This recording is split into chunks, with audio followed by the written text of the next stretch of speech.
Hello my dear student. तो कैसे हो आप सभी लोग और कैसी चल रही है आप लोगों की बोर्ड एग्जाम की तैयारी। जितने भी स्टूडेंट क्लास 10 में हैं 2026 बोर्ड में हिंदी का पेपर देने वाले हैं, तो आज का ये वीडियो लास्ट तक जरूर देखना। ये बहुत ज्यादा वायरल पेपर है, ठीक है। सबसे पहला आपका पेपर है 18 फरवरी को, ठीक है। और 18 फरवरी को आप लोगों को हिंदी का पेपर है और ये है हिंदी का बिल्कुल वायरल पेपर। इसमें जितने भी क्वेश्चन है भैया आपके बोर्ड परीक्षा में ये क्वेश्चंस 100% आएगा। बहुत ज्यादा वायरल पेपर है, ठीक है। 18 फरवरी को आपका पहला पेपर है और हिंदी के पेपर में हमें 95% लाना है, ठीक है। जो क्वेश्चंस आज मैं आप लोगों को बताने वाला हूं वो बिल्कुल आप लोग तैयार करके ही बोर्ड हॉल में पेपर देने जाना, ठीक है। तैयार कर लो। अगर आपको 95 हिंदी में लाना है 18 फरवरी को, बिल्कुल पेपर में धुआं धुआं कर देना है, तो इस वीडियो को बहुत ध्यान से देखना, ठीक है। एक एक क्वेश्चंस को आपको तैयार करके ही जाना है। पहला पेपर आपका हिंदी का है और अगर आप हिंदी में फेल हो गए ना तो आप सारे सब्जेक्ट में फेल हो जाओगे, ये बात ध्यान रखना, ठीक है। इसलिए इस वीडियो को बहुत ज्यादा ध्यान से देखना।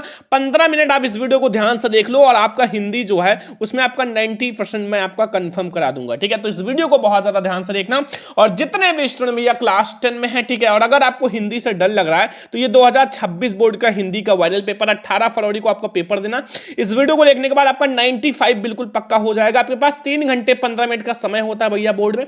आप 2 ही घंटे में पेपर का धुआं धुआं कर दोगे, बिल्कुल धुआं धुआं उड़ा दोगे। कुल प्रश्न आपको हिंदी में केवल 9 प्रश्न है और अगर आपने रट लिया ना तो 95 आपको लाने से कोई नहीं रोक सकता, ठीक है। और 18 फरवरी को आपका हिंदी के पेपर है। अगर आपका 17 फरवरी को आपको ये वीडियो मिल जाए ना तो आप बहुत लकी स्टूडेंट हो और आधी रात को भी अगर मिल जाए तो इस वीडियो को बिल्कुल ध्यान से और 100% भैया इसमें जितने भी क्वेश्चन हैं वो याद कर लेना, क्योंकि 100% भैया हिंदी का यही पेपर आएगा। बहुत ज्यादा ध्यान से देखना और पूरा आपको क्वेश्चन तैयार कर लेना है, ठीक है। सबसे पहले यहां अपना अनुक्रमांक डाल देना। जो भी आपका अनुक्रमांक है सबसे पहले आप डाल दो। एग्जाम्पल के लिए आपका अनुक्रमांक है 22 13 71 95, ठीक है। ऐसे आप लोग भैया अगर नहीं याद है तो आप एडमिट कार्ड में देखकर डालना, ठीक है। और आप लोग अपना नाम भी डाल देना, ठीक है। जैसे यहां आप लोग अपना नाम डाल देना, जो भी आपका नाम है आप डाल सकते हो। जैसे मैंने यहां अपना नाम सरवन गोस्वामी, ठीक है, मैं यहां डाल देता हूं, ठीक है। और ऐसे आप लोग अपना नाम आराम से लिख लेना। देखो ये आप लोग जरूर लिखना क्योंकि वहां जो आपके क्लासरूम में टीचर होंगे वो चेक करेंगे और इसमें गलती मत करना, ठीक है। और 801 HF पेपर कोड है, हर जिले के स्टूडेंट के लिए इंपॉर्टेंट है, ठीक है। तो सबसे पहले हम लोग देखेंगे। देखो आपके पास समय जो रहेगा बच्चा वो 3 घंटे 15 मिनट का रहेगा। 3 घंटे आप पेपर को सॉल्व करो, 15 मिनट पढ़ो और देखो 17 में 65 60 या 55 नंबर कितना आता है। जब आप 15 मिनट पढ़ लोगे पता चल जाएगा। कुल आपका पूर्णांक रहेगा 70 नंबर का, ठीक है। पूरा जो है 70 में 70 नंबर हम लोग करके आएंगे। और अभी मैं आपको एक टॉपर की कॉपी दिखाऊंगा जिसको 95% मिला है, ताकि आपको यह भी पता चल जाए कि कॉपी कैसे लिखेंगे। तो निर्देश देखो, पहला, प्रारंभ के 15 मिनट छात्रियों को प्रश्न पत्र पढ़ने के लिए निर्धारित है। सभी को पता है, सभी प्रश्न करना अनिवार्य है। और इस प्रश्न पत्र के 2 खंड है। खंड आ जो ऑब्जेक्टिव होगा, खंड बा जो होगा 50 में 50 अंक आपको कॉपी में लिखना होगा, ठीक है। ये बात ध्यान रखना। और फिर आपका खंड आ में जो होगा वो 20 अंक के 20 बहुविकल्पीय प्रश्न होगा जिसका OMR शीट में आंसर देना है। अभी मैं आपको OMR शीट भी दिखाऊंगा, बोर्ड वाला, मैंने खुद बोर्ड से लाया हूं, ठीक है, वो मैं आपको अभी दिखाऊंगा। और खंड आ के प्रत्येक प्रश्न को निर्देश पढ़कर ही OMR शीट पर उत्तर दे। OMR शीट पर उत्तर देने के पश्चात ना तो आपको काटना है, ना इरेजर, ना व्हाइटनर, इन सब का प्रयोग बिल्कुल भी नहीं करना। ये बात ध्यान रखना। अगर एक बार आपने भर दिया तो वो आपको काटना नहीं है। इसलिए जब आपको 100% भैया कंफर्म हो फिर आप भैया OMR शीट में भरना। और प्रश्न के अंक उनके सम्मुख अंकित है। कौन सा प्रश्न 1 अंक का है, 2 अंक का है, 4 अंक का है, 6 अंक का है, 7 अंक का है, ये सब भैया क्वेश्चन के सामने लिखा हुआ है। और खंड बा 50 अंक का वर्णनात्मक प्रश्न है, कॉपी दी जाएगी, वो भी अभी मैं आपको बताऊंगा। खंड बा में सभी प्रश्न एक साथ ही करें। तो हम लोग शुरुआत करते हैं मेरे प्यारे स्टूडेंट। सबसे पहले खंड आ, यानी कि जो आपका बहुविकल्पीय प्रश्न होगा और जो आपका 20 में 20 अंक भैया MCQ, जो आपके बोर्ड एग्जाम के लिए 100% भैया स्पेशल है, ये आपको MCQ तैयार कर लेना है। यहां से मैं आपको गारंटी देता हूं कम से कम 18 नंबर तो आपका पक्का हो ही जाएगा MCQ का, ठीक है। तो हम लोग पहला प्रश्न देखो भैया, जयशंकर प्रसाद जी का नाटक नहीं है। देखो जो जयशंकर प्रसाद जी की रचना है या कोई भी चीज है जयशंकर प्रसाद जी का, बहुत इंपॉर्टेंट है आपके क्लास 10 बोर्ड के लिए, ठीक है। उनकी बहुत सारी प्रसिद्ध रचनाएं हैं, चंद्रगुप्त, स्कंदगुप्त, झरना, आंसू, कामायनी, बहुत सारी उनकी प्रसिद्ध रचनाएं। तो आपको ये सब तैयार करना पड़ेगा। जैसे ध्रुव स्वामिनी ये है, ठीक है। लहरों के राजहंस, लहरों के राजहंस जो है वो किसका है, चंद्रगुप्त, स्कंदगुप्त सब है। तो लहरों का राजहंस नहीं है, ठीक है। अब ये किसकी रचना है सभी को पता होगा। आप लोग कमेंट बॉक्स में सभी स्टूडेंट कमेंट करो, ठीक है। सभी स्टूडेंट का कमेंट आना कि लहरों का राजहंस किसकी रचना प्रश्न है। चंद्रगुप्त भैया है, स्कंदगुप्त भैया जयशंकर प्रसाद जी का बहुत फेमस नाटक है। ठीक है, अब ये हमारा हो गया पहला प्रश्न। ऐसे क्वेश्चंस आते हैं और यहां आपका एक बात और है, आप इनका 3 रचना भी तैयार कर लो जयशंकर प्रसाद जी का, ध्रुव स्वामिनी, चंद्रगुप्त, स्कंदगुप्त, ये तीनों रचना तैयार कर लो, बहुत बार आते हैं बोर्ड एग्जाम में।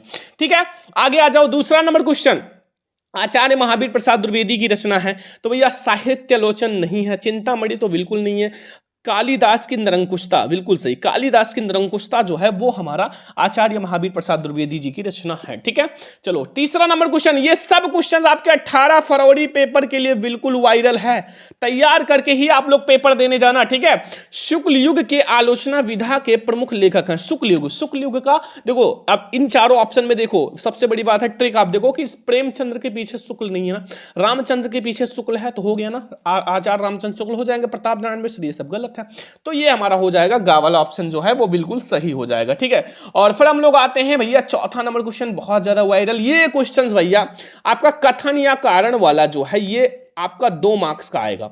अब आपको 2 मैं जो अभी पढ़ाने वाला हूं दोनों में आपको यही बता दूंगा और वही आएगा, टेंशन मत लो। देखो, कथन है कि शुक्ल युग में हिंदी गद्य साहित्य का महत्वपूर्ण विकास हुआ, बिल्कुल सही है भाई, शुक्ल युग बहुत ही मेन युग है। ठीक है, हिंदी गद्य का, और कारण है इस युग में आचार्य रामचंद्र शुक्ल जी ने आलोचना और निबंध को एक नई दिशा दी, बिल्कुल सही। तो यहां हम लोग कथन ए और कारण आर दोनों सही है, सही व्याख्या भी दे रहा है और सारा हमारा गलत है। ठीक है, दोनों सही है भैया, कथन और कारण दोनों सही है, एक ऑप्शन नंबर का वाला सही है। और मैंने हिंदी की ट्रिक में बताया था ऑप्शन नंबर का, या फिर और भी मैंने 2 ऑप्शंस बताए थे कि हिंदी में सही होता है, आप लोग ट्रिक वाली क्लास देख लेना। ठीक है, आप लोगों को मैंने पहले ही बता रखा, अगर हिंदी में कुछ ना आए तो उससे आप देख लोगे 85 आपका आराम से आ जाएगा, और ये वायरल पेपर पूरा मैं आपको सॉल्व करा देता हूं। देखो, क्वेश्चन नंबर 5 है, हिंदी साहित्य का प्रथम मौलिक उपन्यास किससे माना जाता है, तो ये मैंने पढ़ा भी रखा है बहुत बार कि प्रथम मौलिक उपन्यास जो होता है वो कौन सा है, प्रथम जो है गुरु का स्थान होता है, तो प्रथम परीक्षा गुरु हो जाएगा, चित्रलेखा नहीं है, हृदय की परख, अंतिम आकांक्षा ये भी नहीं है। ठीक है, अब हम लोग आते हैं क्वेश्चन नंबर 6, बहुत ज्यादा वायरल भैया, कि रसखान किस काल शाखा के कवि हैं, तो बहुत ज्यादा वायरल क्वेश्चन है, तो रीतिकाल नहीं, रीतिकाल के नहीं, भक्ति काल के निर्गुण नहीं, भक्ति काल की सगुण भक्त शाखा के कवि हैं। किसके हैं, भक्ति काल के, लेकिन सगुण भक्त शाखा के हैं, ये बात ध्यान रखना। ठीक है, ऊपर निर्गुण लिखा हुआ है। अब आता है 7 नंबर क्वेश्चन, और ये न्यू पेपर पैटर्न का बहुत वायरल क्वेश्चन है। देखो, एक आपका मिलान आएगा पेपर में, देखो उचित कूट के माध्यम से आपको सुमेलित करना है। देखो ऑप्शन नंबर का और खा, AVC 3 आपके मिलान है, और आपके ऑप्शन का खा इधर है, आगे देखो हमारा गा और घा वाला ऑप्शन। ठीक है, गा और घा वाला ऑप्शन। अब देखो ये आप लोगों का है, इधर देखो आपके जो रचना है, मतलब देखो सूची फर्स्ट, सूची सेकंड, और इधर जो लेखक या कवि हैं, देखो इधर कामायनी है, भारत भारती, उर्वशी है, मैथिली शरण गुप्त, जयशंकर प्रसाद, रामधारी सिंह दिनकर। तो अगर किसी एक का भी पता हो तो आप सही कर लोगे। देखो कामायनी सभी को पता है भैया, एक बहुत प्रसिद्ध रचना है जयशंकर प्रसाद जी का। ठीक है, यानी कि ए वाले का दूसरे से, अब देखो यहां ए वाले का तीसरा है गलत है, ए वाले का तीसरा है गलत है। ठीक है, अभी देखना आप लोग पूरा करके आओगे। ठीक है, और यहां देखो, यहां देखो ए वाले का पहला है गलत है, ए वाले का दूसरा ये सही है। तब अगर ये सही है तो आप बी वाले को पहले और सी वाले को तीसरे से आप आराम से मिला दो। ठीक है, बी वाले को आपको पहले से मिलाना, भारत भारती जो है हमारा, मैथिली शरण गुप्त, उर्वशी, रामधारी सिंह दिनकर, बस। ठीक है, अगर एक पता हो तो आराम से और सारा कर सकते हो। ठीक है, ये बात ध्यान रखना, क्योंकि और सारा आप वहां सही ऑप्शन में देख सकते हो। अगला 8वां नंबर क्वेश्चन, आंगन के पार द्वार के रचयिता है, बहुत वायरल भैया, 18 फरवरी पेपर के लिए आपको एकदम तैयार करके ही 18 फरवरी को पेपर देने जाना, ये बिल्कुल वायरल पेपर है। और अभी मैं आपको इसका PDF भी दे दूंगा बिल्कुल फ्री में, आप लोग बस ध्यान से देखो। ठीक है, PDF आप लोग आराम से देखना। उसमें देखो, धर्मवीर भारती नहीं भैया, गजानंद माधव मुक्तिबोध नहीं, सचिदानंद हीरानंद वत्सन अज्ञेय जी हैं, खा वाला ऑप्शन सी, आंगन के पार द्वार के रचयिता। ठीक है, चलो 9 नंबर क्वेश्चन भैया, प्रयोगवादी काव्य की विशेषता है, प्रयोगवादी में रस पर आधारित ग्रंथ नहीं है, आश्रयदाताओं की प्रशंसा भी नहीं, इसमें से नहीं है, हमारे नवीन उपमाओं अर्थात नए उपमाओं का क्या प्रयोग सही है, गा वाला। ठीक है, चलो नेक्स्ट क्वेश्चन भैया। अब देखो 10वां नंबर क्वेश्चन, ये कथन और कारण वाला जो है हमारा 2nd नंबर क्वेश्चन, देखो 2 मार्क्स का आएगा, मैंने आप लोगों को बताया हूं, ठीक है। 2 नंबर का कथन और कारण आएगा, 1 नंबर का हिंदी में मिलान आएगा। जो मैं आपको बता रहा हूं वो बिल्कुल वायरल है, आपको तैयार कर लेना है। तो रीतिकाल को हिंदी कविता का श्रृंगार काल का, बिल्कुल सही भैया, रीतिकाल में श्रृंगार काल का बहुत ज्यादा मतलब बात किया गया, और कारण है इस काल में कवियों ने श्रृंगार पर बल दिए, बिल्कुल सही। तो भैया अगर श्रृंगार पर बल दिए तभी तो श्रृंगार है, तो ऑप्शन नंबर ए यानी कि का जो है कथन और कारण दोनों से सही व्याख्या भी दे रहा है, इसमें भी हमारा ए वाला ही सही है, ठीक है, का वाला। तो ये हमारे भैया हो गए 10 में 10 क्वेश्चंस जो आपका 18 फरवरी पेपर के लिए बिल्कुल 100% भैया 100% वायरल है। आपको बिल्कुल तैयार करके ही जाना है बोर्ड हॉल में पेपर देने। अब हम लोग देखते हैं 11 नंबर क्वेश्चन, और करुण रस का स्थायी भाव, भैया करुण रस का स्थायी भाव शोक होता है, और अगर हास्य रस का पूछा जाए, हास्य रस का, तो आप लोग क्या बताओगे, हास होता है। ये 2 चीज याद रखना, ठीक है, और सारा हमारा गलत है, 2 ही आपके सिलेबस में है, तो हास्य और करुण रस आप लोग तैयार रखना, ठीक है। नेक्स्ट क्वेश्चन है, जहां उपमेय में उपमान का सीधा आरोपित कर दिया जाए तो वहां कौन सा अलंकार होता है। देखो अगर सीधा मतलब एक को दूसरे जैसा सीधा दिखाई दिया जाता है तो उन्हें हम उपमानी रूपक अलंकार कहते हैं। वहां डायरेक्ट एक को मतलब दूसरे से तुलना कर दिया जाता, तो इसलिए हमारा रूपक अलंकार होगा, ठीक है। चलो अब हम लोग देखते हैं 13 नंबर क्वेश्चन, थोड़ा जल्दी समझेंगे वरना भैया थोड़ा वीडियो लंबा हो जाएगा, तो ठीक हो, आप लोग ध्यान से समझो, ठीक है। 13 नंबर क्वेश्चन है कि जो सिमरत सिद्ध हुई गणनायक कवियोर वदन करहूं अनुग्रह सोई बुद्धि सस शुभ सदन। अब इसमें कौन सा हमारा छंद है। अब देखो सबसे पहले आप रोला और सोरठा रहने दो, दोहा कुंडलियां हटा दो क्योंकि आपके सिलेबस में ही नहीं है, तो इसमें हमारा सोरठा हो जाएगा, रोला भी हटा दो, ठीक है। याद रखना मैंने आप लोगों को ट्रिक बता रखा है, आप लोग क्लास देख लेना, रस छंद अलंकार का मैंने ऑलरेडी पढ़ा रखा है, इसलिए आप लोग पूरा देख लेना, ठीक है। आगे आ जाओ 14 नंबर, जिस वाक्य में आश्चर्य दुख या सुख का बोध होता है उसे क्या कहते हैं, उस वाक्य को क्या कहते हैं, तो उसे नकारात्मक नहीं, नकारात्मक मतलब नहीं शब्द आए, ठीक है, मतलब ना किया जा सके, और प्रश्नवाचक में प्रश्न पूछा जाएगा, विस्मयाद बोधक यानी कि ये वाला हमारा सही है, ठीक है, और संदेह में संदेह होगा मतलब संदेह होगा, ठीक है, एकदम सही होगा, ये भी नहीं कहा जा सकता, संदेह रहेगा। 15 नंबर, निर्गुण शब्द में कौन सा उपसर्ग है। बहुत सारे बच्चे क्या करेंगे कि ओवर स्मार्ट होंगे और वो नी पे लगा देंगे, लेकिन ये गलत है। आगे का आप मत देखो, इसमें आपका निर भी नहीं होगा, इसमें आपका देखो आधा रा लगा हुआ है ना, तो आगे का अक्षर मत देखना, इसमें निर हो जाएगा, आधा रा नीचे लगा है, ठीक है, तो ये हमारा घा वाला ऑप्शन सही हो जाएगा, ठीक है। और आप लोग कहोगे सर उपसर्ग में तो आगे का देखते हैं, बट उसमें अगर आधा रा वाला लगा हो तो थोड़ा ध्यान दिया करो, नियम होता है उसका अलग। अब 16 नंबर, वह अचानक चला गया, वाक्य में प्रयुक्त अचानक शब्द। अचानक क्या है, अचानक एक आपका क्या है, आप लोग इंग्लिश में पढ़े होंगे, तो वो हमारा एक क्रिया है, तो क्रिया विशेषण हो जाएगा, संज्ञा नहीं है, सर्वनाम नहीं है, क्रिया और क्रिया भी नहीं है, क्रिया विशेषण है, मतलब क्रिया का ये विशेषता है, ठीक है, विशेषण है। तो ये हमारा 16 में 16 ऐसे क्वेश्चंस हैं, ऐसे एमसीक्यू क्वेश्चंस हैं जो 18 फरवरी पेपर के लिए बिल्कुल वायरल है, और अब आप लोग इन सबको तैयार कर लेना, जितना एमसीक्यू करा रहा हूं ना सारा आपका बोर्ड एग्जाम 18 फरवरी में छपेगा। अगला आ जाओ, नवरत्न में कौन सा समास है भैया, नवरत्न सभी को आपको पता होगा, नवरत्न में कौन सा समास है, आगे कौन सा शब्द आया, नौ यानी कि गिनती आया। अगर आ जाए त्रिलोचन, त्रिलोचन तो आगे क्या आया, त्रि मतलब 3। अगर पंचवटी, पंचवटी आगे क्या है, पंच मतलब 5। अगर गिनती आए तो आप आंख मूंद के भैया क्या करोगे, दीर्घ समास लगा दो। और अगर हाइफन जैसे माता हाइफन पिता, भाई हाइफन बहन, सर हाइफन मैडम, अगर ये आए तो आपका द्वंद्व समास। बस 2 ही समास है सिलेबस में, और सबको हटा दो क्योंकि द्वंद्व और दीर्घु एक ही रहेगा। तो द्वंद्व में आपका हाइफन लगा रहेगा, दीर्घु में आपका गिनती टाइप आएगा, जैसे पंचवटी में 5 आया, नवरत्न में 9 आया, ठीक है। आगे आ जाओ भैया, बादल का पर्यायवाची शब्द नहीं है, बादल, बादल का पर्यायवाची शब्द नहीं है, बादल नीरद है, जलद भी है, जलद दो, अब देखो अम्बुद भी है, जलज नहीं है। अगर जालज देखो दा आएगा तो हमारा है, लेकिन जलज आएगा तो ये कमल का हो जाएगा, किसका, कमल, कमल, ठीक है। चलो अगला 19 नंबर ऑब्जेक्टिव, तेसाम में विभक्ति और वचन। तेसाम में विभक्ति और वचन क्या है मेरे प्यारे स्टूडेंट, तेसाम तो इसमें हमारा है षष्ठी विभक्ति बहुवचन, ठीक है, ना तो आपका पंचमी विभक्ति द्विवचन है, ना तो आपका सप्तमी विभक्ति एक वचन है, हमारा षष्ठी विभक्ति बहुवचन है, ठीक है। अब हमारा लास्ट ऑब्जेक्टिव है, निम्नलिखित शब्दों में सर्वनाम है, 1 नंबर का सर्वनाम। तो मनुष्य, मनुष्य एक नाउन है, संज्ञा है, कोई जो है एक सर्वनाम है, ठीक है, बचपन भी नहीं है, एक क्रिया है, और उपयुक्त में से कोई नहीं, तो हमारा कोई जो है एक सर्वनाम हो जाएगा। अब ये हमारा हो गया 20 में 20 ऐसे एमसीक्यू मेरे प्यारे स्टूडेंट जो आपका 18 फरवरी पेपर के लिए बहुत ज्यादा आईएमपी है, इंपॉर्टेंट है, आपको 100% भैया तैयार कर लेना है।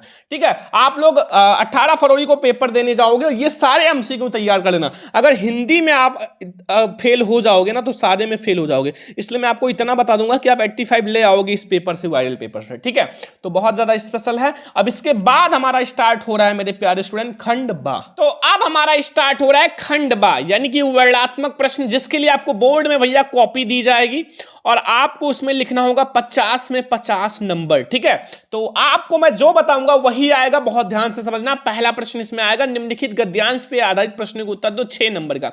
इसमें 3 प्रश्न रहेगा और एक प्रश्न का 2 नंबर, 6 नंबर मिल जाएगा। और ये वाला जो है भैया बहुत ज्यादा वायरल है। ठीक है, ये वाला जो है आपके बोर्ड एग्जाम के लिए बहुत वायरल, एक न्यू गद्यांश है जो आपके बोर्ड एग्जाम के लिए 100% इंपॉर्टेंट है। बिल्कुल तैयार कर लेना और अभी मैं आपका तैयार भी करा दूंगा। ठीक है, देखो इसमें क्या लिखा हुआ है। यह एक नैतिक और आध्यात्मिक स्रोत है जो अनंत काल से प्रत्यक्ष या अप्रत्यक्ष रूप से संपूर्ण देशों में बहता रहा है या बहता रहा है और कभी कभी मूर्ति रूप होकर हमारे सामने आता रहा है। ठीक है, बस इतना आपको।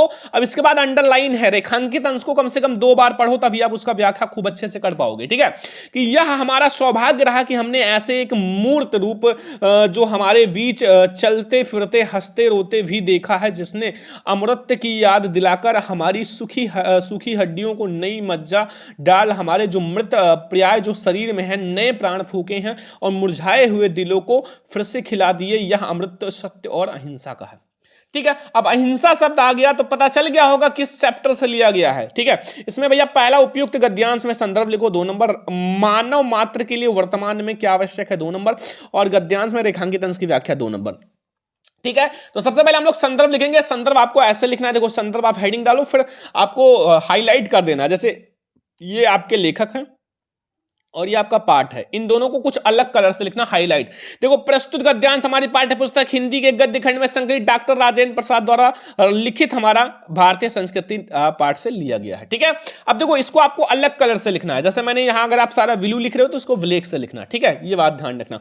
अब इसके बाद मानव मात्र के लिए वर्तमान में क्या आवश्यक है, तो बा वाला क्वेश्चन देखो, मानव मात्र जीवन के लिए सत्य और अहिंसा नामक अमर तत्व जो है आवश्यकता है और आज बढ़ती हुई हिंसात्मक वृत्ति ने प्रासंगिक और भी बढ़ गई है। ठीक है, अब हमारा तीसरा रहेगा रेखांकित अंश की व्याख्या। आप 1-2 बार पढ़ लेना, फिर आप लोग पेपर में लिखना है। देखो रेखांकित अंश की व्याख्या, प्रस्तुत गद्यांश में लेखक यह बता रहा है कि हम बड़े ही भाग्यवान हैं, मतलब भाग्यशाली हैं कि इसी प्रकार के एक स्थूल रूप को महात्मा गांधी के रूप, आगे आ जाओ थोड़ा सा। ठीक है, नेक्स्ट पेज में, महात्मा गांधी के रूप में हमने अपने बीच चलते फिरते और हंसते रोते हुए देखा और इसी मूर्त रूप से ना परिणाम स्वरूप सुख जो है सूख चुकी हड्डियों को अमृत तत्व स्मृति दिलाकर जो है नई मज्जा प्रदान की है और हमारे मरे हुए और शरीर में प्राण या फिर आपका जो है प्राण का संचार किया है।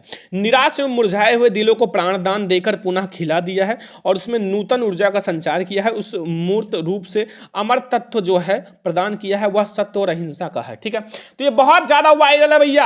और अगर आपको नहीं आता मान लो तो आप बना बना कर लिख देना भैया रेखांकित अंश की व्याख्या, फिर भी आपको पूरा नंबर मिल जाएगा, टेंशन मत लेना, बना बना कर लिख देना। अब अगर नहीं आता तो ये वाला कर लेना, ये भी बहुत ज्यादा वायरल है कि रोहितास दुर्ग के प्रकोष्ठ में बैठी हुई ममता सोन के तीसरे गंभीर प्रवाह को देख रही थी। ममता विधवा थी, उसका यौन शोषण के समान उमड़ रहा था। अब यहां से आपका रेखांकित अंश है, मन में वेदना, मस्तक में आंधी, आंखों में बरसात लिए सुख के संकट संयन में बिकल रही थी।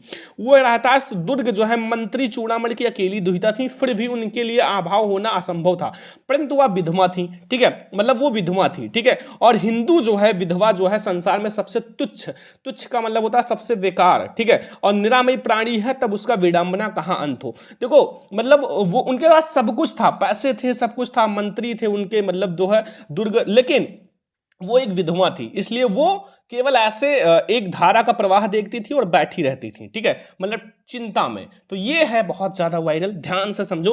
अब इसमें 3 क्वेश्चन है, प्रस्तुत गद्यांश का संदर्भ अथवा गद्यांश के पाठ और लेखक का नाम लिखिए 2 नंबर, रेखांकित अंश की व्याख्या 2 नंबर, और हिंदू विधवा को तुच्छ निरामय प्राणी क्यों कहा गया ये 2 नंबर। तो इसको आप लोग सभी लोग 100% भैया तैयार कर लेना। ठीक है, एक मैंने आपको तैयार करा दिया, एक आप लोग तैयार कर लो। ठीक है, तैयार कर लो, बहुत ज्यादा वायरल है ये। आप लोगों का ममता वाला पाठ है, सभी को पता चल गया होगा, और जयशंकर प्रसाद जी इसके कौन है, लेखक हैं। ठीक है, अब हम लोग आते हैं दो गद्यांश में से कोई एक आप लोग कर लेना, ऐसे ही आप लोगों को आएगा सेकंड नंबर पद्यांश। निम्नलिखित पद्यांश पर प्रश्न उत्तर दो 6 नंबर का। अब ये पद्यांश भैया आप लोग जाके देख लो, हर साल बोर्ड एग्जाम में आता है, हर साल आता है भैया।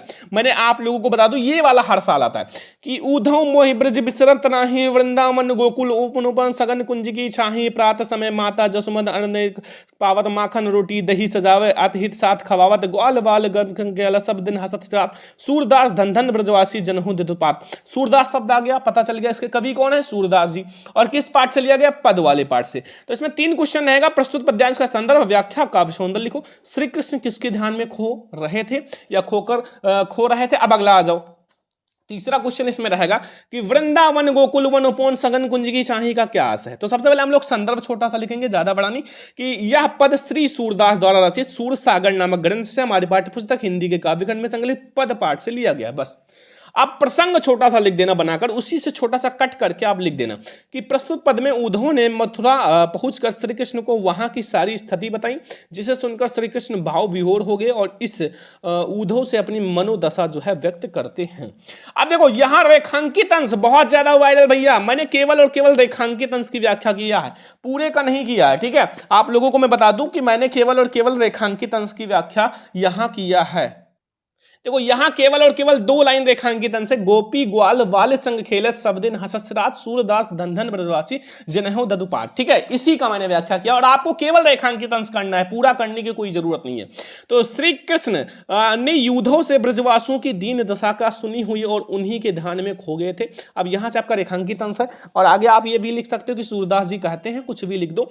तो ब्रज की गोपियां और ग्वाल वालों के साथ खेलते हुए मेरे सभी दिन हंसते हुए बीता करते थे। जब श्री कृष्ण जी जो मतलब यहां मथुरा में थे तब की बात है। ठीक है, और ये सभी बातें मुझे बहुत याद आती हैं। सूरदास जी ब्रजवासियों को भैया धन्य मानते हैं और उनके भाग्य की सराहना करते हुए कहते हैं, क्योंकि श्री कृष्ण को उनके हित और चिंता है और श्री कृष्ण इन ब्रजवासियों के प्रति क्षण ध्यान करते हैं।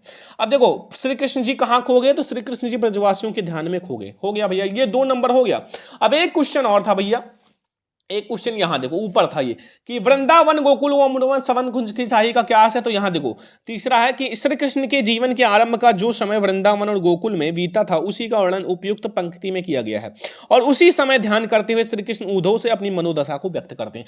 अब अगर नहीं आता तो ये वाला कर लेना भैया, अथवा है आप एक नहीं जाता दूसरा कर लो, सच्चा प्रेम वही जिनकी तृप्ति आद पल भो निर्मल त्याग बिना निष्प्राण का करो प्रेम पर निछावर देश प्रेम वह पुण्य क्षेत्र असम अमिल त्याग से विलसित और आत्मा के विशाल से मनुष्यता होती है विकसित। ठीक है, इसको आप कर सकते हो भैया, दोनों में से कोई एक करना, ये भी बहुत ज्यादा वायरल है। आपको 100% इसको भी तैयार कर लेना, अभी जाके आप क्वेश्चन बैंक से बिल्कुल तैयार कर लो या फिर अभी मैं आपको पीडीएफ दे देंगे, आप तैयार कर लेना। ठीक है, अब देखो अब आता है हमारा संस्कृत का गद्यांश और पद्यांश जो कि बहुत ज्यादा वायरल है। मतलब ये 5 नंबर आपका बिल्कुल पक्का है और 5 नंबर का गद्यांश 5 नंबर पद्यांश जो बताएंगे वही आएगा, बहुत ज्यादा वायरल है। ठीक है, देखो तीसरा का क्या है, निम्नलिखित संस्कृत गद्यांशों में से किसी का संदर्भ और हिंदी में अनुवाद करो।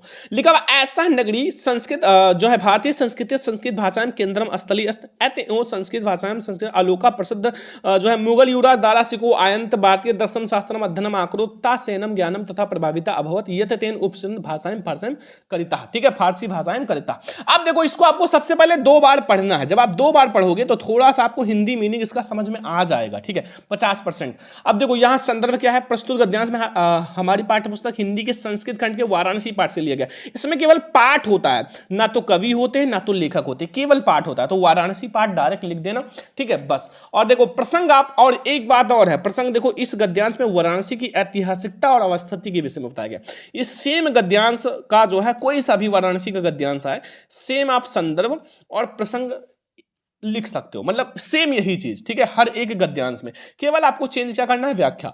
देखो यह नगरी भारतीय संस्कृति और संस्कृत भाषा का केंद्र स्थली है, यहीं से संस्कृत साहित्य और संस्कृति का विकास सभी जगह फैला है। मुगल युवराज दारा सिको ने यहां आकर भारतीय दर्शन शास्त्रों का अध्ययन किया था और वह उनके ज्ञान से इतना प्रभावित हुआ था कि उसने जो है उपनिषदों को अनुवाद जो है फारसी भाषा में कराया था। ठीक है, अब अगर नहीं आता तो आप ये वाला कर लेना, वाराणसी से तो ये हो नहीं सकता कि ना 100% आएगा, या फिर आप ये कर लेना, दोनों में से कोई एक आपको करना पड़ेगा। देखो दुर्मुखा द्युघाता दुर्मुखा पुनः तंडिता चंद्रशेखरा पुनः पुनः भारत जयति इत वदति। ठीक है, अब इसको आप ध्यान से पढ़ना। और ये जो है चंद्रशेखरा देशभक्ता से बहुत वायरल है भैया, आप लोग तैयार कर लेना। ठीक है, अब इन दोनों में से एक करोगे 5 नंबर मिल जाएगा। और 18 फरवरी के लिए बिल्कुल स्पेशल है भैया, 100% वायरल है, तो आप लोग तैयार कर लो। ठीक है, अब आता है हमारा ऐसे ही जैसे संस्कृत का गद्यांश आता है वैसे पद्यांश भी आता है। निम्नलिखित संस्कृत पद्यांश में से किसी एक का संदर्भ और अनुवाद करो। देखो का वाला देखो, किम नो हितम प्रिय भवत हितम ना सोचते, किम हितम प्रियो भवत सुखी भवेत, और मानव हितम प्रिय भवत क्रोधम हितम ना सोचते, कामम हितम प्रिय भवत और सुखी भवेत। देखो अब इसको आपको अनुवाद करना होगा और सभी को पता होगा ये किस चैप्टर से लिया गया है। ठीक है, देखो मैं आप लोगों को बताता हूं नेक्स्ट पेज में। यहां देखो ये संदर्भ आप लोग भैया सबसे पहले प्रस्तुत श्लोक में हमारी पाठ्यपुस्तक संस्कृत खंड के जीवन सूत्राणी, मतलब जीवन के बारे में इसमें बताया गया, जीवन सूत्राणी पाठ से प्रसंग छोटा सा लेकिन इस श्लोक में विभिन्न त्यागों के महत्व को दर्शाया गया। अब देखो अनुवाद, यक्ष युधिष्ठिर से पूछता है कि मनुष्य क्या छोड़कर प्रिय हो जाता है। अगर मनुष्य क्या चीज छोड़ दे तो वो प्रिय हो जाता है। फिर दूसरा क्वेश्चन, मनुष्य क्या छोड़कर शोक नहीं करता, शोक का मतलब दुख नहीं करता। और मनुष्य क्या छोड़ दे तो धनवान हो जाए, मतलब अमीर हो जाए। और मनुष्य क्या छोड़कर सुखी हो जाता है। तब देखो युधिष्ठिर जो उत्तर देता है कि अगर मनुष्य जो है अहंकार को छोड़कर प्रिय हो जाता है, अगर वो अहंकार छोड़ दे तो वो सबका क्या हो जाएगा, प्रिय हो जाएगा। ठीक है, और मनुष्य अगर क्रोध को छोड़ दे तो वह शोक नहीं करता, मतलब अगर क्रोध को छोड़ दे तो वो शोक का मतलब वो कभी भी दुखी नहीं होगा। ठीक है, और अगर मनुष्य इच्छा या फिर कमाना छोड़ दे तो वो धनवान हो जाता है। अगर आपका इच्छा मतलब छोड़ दो तो आप धनवान हो। ठीक है, अगर आपकी इच्छा ना हो तो आप धनवान हो। और मनुष्य अगर लोभ लालच को छोड़कर सुखी हो जाता है, अगर आप लालच वगैरह छोड़ दो, लोभ छोड़ दो तो आप सुखी हो जाओगे। ठीक है, तो ये है हमारा अच्छा सा, आपको इसको तैयार करना। देखो ये जीवन के बारे में है भैया, बोर्ड एग्जाम में 100% आएगा, बहुत बार आया हुआ है, हर साल आता है। अथवा सर्वे भवन सुखना सर्वे संतना में सर्वे भद्रान पचन कशीजा दुर्भागा भवेत, ये वाला कर लेना। ठीक है, दोनों में से कोई एक करना, ये आप लोग खुद कर लेना, काफी आसान है। सर्वे भवन सुखना मतलब सब सुखी हो, सब रोग रहित हो, कोई भी दुखी ना हो, अर्थात सब कल्याण को देखे, अर्थात सभी का कल्याण हो, बस हो गया। इतना छोटा सा है, बहुत वायरल है, हर साल आता है मेरे प्यारे लाडलों, हर साल, तो आपको तैयार कर लेना। ठीक है, और आप लोग देखो यहां 5वां नंबर, निम्नलिखित प्रश्नों में से स्वापटेट खंडिका क्या प्रश्नों को तो 3 नंबर का। अब ये जो है हर जिले में अलग अलग आएगा भैया, हर जिले में अलग अलग आएगा। और आप लोग भैया अपने जिले का नाम कमेंट कर देना, अपने जिले का नाम कि आप किस जिले से हो, ताकि मैं आपको बता दूं कि आपके जिले में कौन सा खंडकाव्य आएगा। या फिर आप अपने हिंदी वाले जो प्यारे प्यारे टीचर हैं उनसे आप पूछ लेना कि सर जी अपने जिले में कौन सा खंडकाव्य आता है, क्योंकि आपसे पहले बहुत बच्चे पढ़ चुके होंगे, वो आपको बता देंगे। या फिर आप जाके क्वेश्चन बैंक से देख लेना, 3 टाइप से आप देख सकते हो, या फिर आप हमें कमेंट कर दो, मैं बता दूंगा। देखो पहला अगर पूजा खंडकाव्य, तुमुल खंडकाव्य, जय सुभाष खंडकाव्य, मुक्तिदूत खंडकाव्य। ठीक है, और ऐसे बहुत सारे खंडकाव्य है जिसमें से आपको एक ही करना है। ठीक है, और फिर आता है मुक्तिदूत, ज्योति जवाहर जो कि हमारे जिले में आता है। ठीक है, और भी जहां जहां आता है कर्मवीर भरत खंडकाव्य, मेवाड़ मुकुट खंडकाव्य, मातृभूमि खंडकाव्य, और लास्ट में आता है कर्ण खंडकाव्य। इसमें से कोई एक करोगे 3 अंक आपका पक्का, और ये 100% फिक्स होता है, तो आज ही तैयार कर लेना। ठीक है, आज ही तैयार कर लेना, ध्यान रखना। अब देखो 6वें का निम्नलिखित लेखकों में से किसी एक लेखक का जीवन परिचय उनकी रचना 5 नंबर। देखो पहला है आचार्य रामचंद्र शुक्ल, जयशंकर प्रसाद, रामधारी सिंह दिनकर, बिल्कुल 100% भैया वायरल है बोर्ड एग्जाम के लिए। और ये मैं यहां कह सकता हूं कि 1000 नहीं 1,00,000% यही आएगा 18 फरवरी पेपर में। और मैं आप लोगों को डेली एक एक जीवन परिचय पढ़ाता हूं, आप लोग देखना। ठीक है, मैं आपको एक एक जीवन परिचय पढ़ाता हूं। मैं आप लोगों को 2 जीवन परिचय पढ़ा चुका हूं, आचार्य रामचंद्र शुक्ल, जयशंकर प्रसाद जी का, आप जाके प्ले लिस्ट में देख लेना। ठीक है, और ऐसे में आपको सारा जीवन परिचय चाहे कवि या लेखक पढ़ा दूंगा।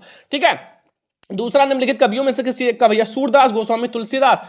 और जो मैं आपको भैया जीवन परिचय बता रहा हूं वो तो वही आएगा, वो तो आप लोगों को भी पता होगा। और सुमित्रानंदन पंत, 1,00,000% यही आएगा। ठीक है, और फिर आता है 7वां नंबर, अपनी पाठ्य पुस्तक में कंटेस्ट किया हुआ कोई एक श्लोक हो जो प्रश्न पत्र में ना हो, 2 नंबर का। अब ये आपको लिखना है श्लोक। मान लो आपको नहीं याद है तो आप लोग क्या करोगे, देखो सबसे बड़ी बात है कि अगर आपको नहीं याद है तो आपको क्या करना है। देखो संस्कृत का जो आपका पद्यांश है उसको आप एक साइड कर देना। ठीक है, बिल्कुल मत छूना, क्योंकि जो एग्जामिनर होता है वो पद्यांश को देखता है, तो आप गद्यांश में आना, छोड़कर मत आना। ठीक है, मेरा मतलब यही, छोड़ो मत, आप यहाँ आओ, जो पद्यांश है यहां से आप गद्यांश में। ठीक है, यहां से आप एक लाइन कट करो, ऐसा नगरी भारतीय संस्कृति, फिर यहां से आप 1-2 लाइन कट कर लेना। ठीक है, ऐसे आप 2 लाइन या 4 लाइन का लिख देना, 2 भी लाइन का होता है, 4 भी लाइन का होता है, जितना आप 2 लाइन का लिखना चाहते हो 2 ही लाइन लिख देना। ठीक है, ये आपका हो जाएगा, लेकिन छोड़कर मत आना। एग्जामिनर कहता है अगर बच्चा कुछ ना कुछ लिखा है तो उसको मैं नंबर देता हूं, ठीक है। अब आगे आ जाओ, 8वां नंबर, निम्नलिखित में से किन्हीं दो प्रश्नों का उत्तर दो। 2 नंबर, वाराणसी को स्थित वाराणसी नगरी गंगा कुल स्थित। 1 नंबर ये हो गया। लोभा केन वर्धते, लोभा लोभेन वर्धते। और फिर यहां आ जाओ भैया, ऐसे आप लोग 1 नंबर, आपको बस 2 ही करना है, 2 नंबर आपका हो जाएगा। और आप लोग ये सारे क्वेश्चन तैयार कर लेना। ऐसे जो बच्चे भैया हमसे पहले बहुत सारे बच्चे पढ़े हैं, वो केवल 15 दिन मैंने हिंदी में उनको पढ़ाया था और वो 98, 97, 96, 95 मार्क्स लाए हैं। तो अब की बार आपकी बारी है, बस केवल आप सब्सक्राइब करके 10 दिन आराम से पढ़ाई कर लो, हिंदी आपका बिल्कुल खत्म हो जाएगा, एकदम मक्खन हो जाएगा, ठीक है। अब 9 नंबर है, निम्नलिखित में से किसी एक विषय पर निबंध लिखो। देखो ये बहुत वायरल निबंध है, ऐसा हो नहीं सकता कि इसमें से कम 3 निबंध ना आए। 3 निबंध। देखो, बेरोजगारी की समस्या, प्रदूषण की समस्या, था हमारा योग शिक्षा आवश्यकता और योग्यता, वृक्षारोपण का महत्व एंड विज्ञान वरदान है या अभिशाप। अब मैंने 4 ऐसे हेडिंग बताया जो हर एक में कॉमन है भैया। ट्रिक मैंने आप लोगों को बता रखा है निबंध का। पहला, रूपरेखा हर एक निबंध में कॉमन है, जाके आप देख लो, ठीक है। और दूसरा, प्रस्तावना हर एक निबंध में। किसी देखो मैं आपको 4 ऐसे बता देता हूं। तीसरा, आप कोई भी चीज लिख रहे हो तो उसका अर्थ जरूर लिखना। और लास्ट में उपसंहार। ये 4 हेडिंग भैया आप सब में कॉमन है। आप ये लिख रहे हो बेरोजगारी, ये 4 हेडिंग कॉमन है। प्रदूषण में भी, योग शिक्षा वृक्षारोपण, सब में। अब 2 हेडिंग आप खुद से बना लेना, बस हो गया। 6 हेडिंग बहुत है एक निबंध के लिए, ठीक है। कम से कम 3 पेज। अब लास्ट में आता है मेरे प्यारे स्टूडेंट कि छात्रवृत्ति प्राप्त करने हेतु तो अपने विद्यालय के प्रधानाचार्य को एक पत्र लिखो। 4 नंबर का नहीं आता तो आपके विद्यालय में पुस्तकालय में हिंदी की पुस्तकों एवं पत्र पत्रिकाओं का अभाव है, इन्हें मंगवाने का अनुरोध करते हुए विद्यालय के प्रधानाचार्य को एक पत्र लिखो। तो ये बहुत वायरल है, आपको तैयार कर लेना है। तो ये है हमारा मेरे प्यारे स्टूडेंट 18 फरवरी भैया हिंदी का बहुत ज्यादा वायरल पेपर, हिंदी वाला पेपर है, ठीक है। हिंदी वाला पेपर अगर आपने ये तैयार कर लिया तो 70 में 70 नंबर लाने से कोई नहीं रोक सकता, बिल्कुल वायरल है, ठीक है। और इसका PDF आप लोगों को भैया मिल जाएगा। आप लोग हमें मैसेज कर लेना इसी नंबर पर 99 18 86 31 96। मैं आपको एक टेलीग्राम चैनल दूंगा, वहीं से आप जाके उसको डाउनलोड कर लेना, या फिर आप डायरेक्टली जा सकते हो श्रवण लेक्चरर जो है टेलीग्राम चैनल। चलो आज के इस वीडियो को लाइक शेयर सब्सक्राइब करना, और अब हम लोग मिलते हैं नेक्स्ट क्लास में। तब तक के लिए जय हिंद, वंदे मातरम।